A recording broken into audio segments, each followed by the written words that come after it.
When we talk about immigration now, are we closer to immigration reform or further away?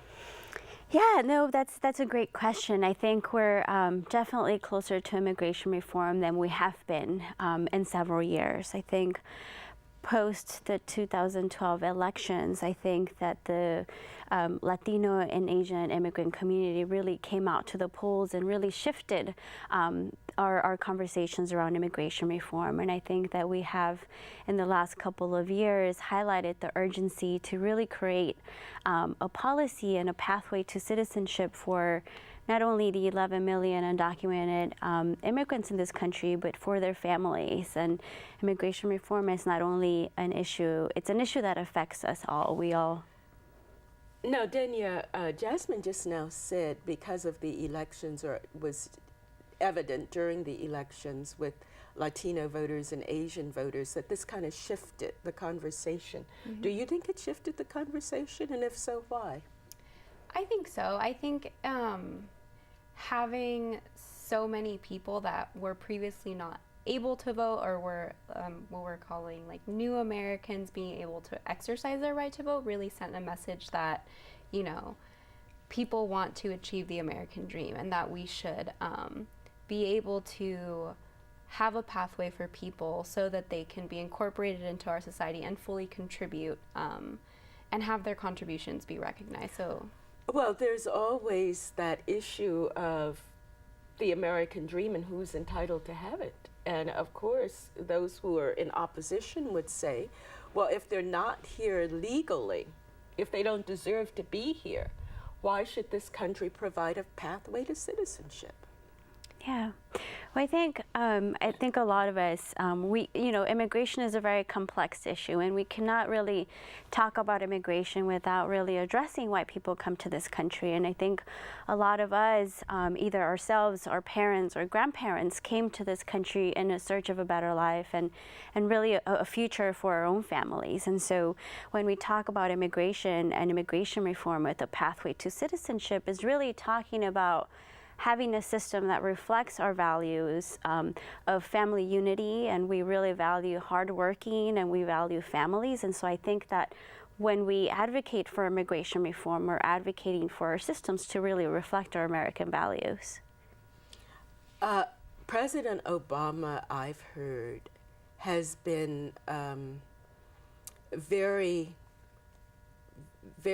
I guess more than any other president, insistent in terms of sending people who are here illegally back. Has that been your experience, just in terms of the numbers, more people being sent back in recent years? Definitely. I think, unfortunately, yes. Under the Obama administration, there have been over a million?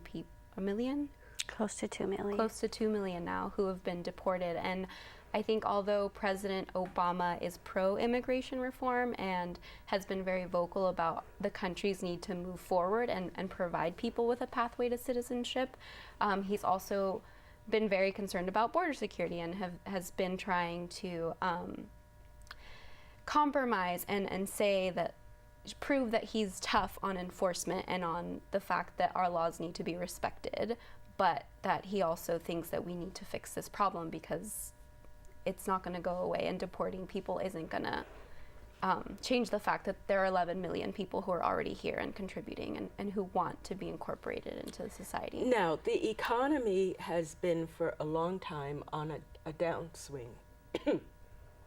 And there are those who would say that the immigrants in this country have been taking jobs away from people who are here legally. And I don't know if you're aware of this, but I'm told Cesar Chavez was not for illegal immigration. He felt that it would depress wages and it would also kill unions.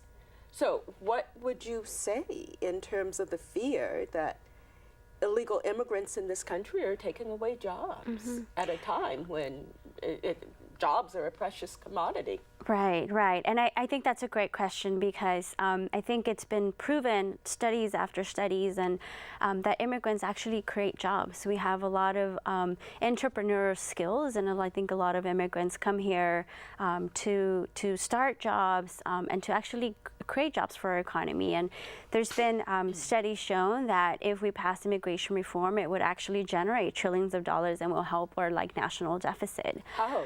And by allowing people to be come out of the shadows and be able to work legally and maximize their profits and their contributions to this country. And when you talk about labor unions, that's a great point, because currently I think we've had a broader, diverse coalition of unions that includes unions that are at the forefront of advocating for immigration reform. That we've seen that when we integrate immigrants into our unions, that they're very outspoken, and that the broken immigration system is really hurting a lot of just general American workers. And so we have labor unions at the national level who are fighting for immigration reform, and that recognize that it is better to be integrating our immigrant workers that are very hardworking people, and working together and moving forward on a solution that's going to really strengthen our economy.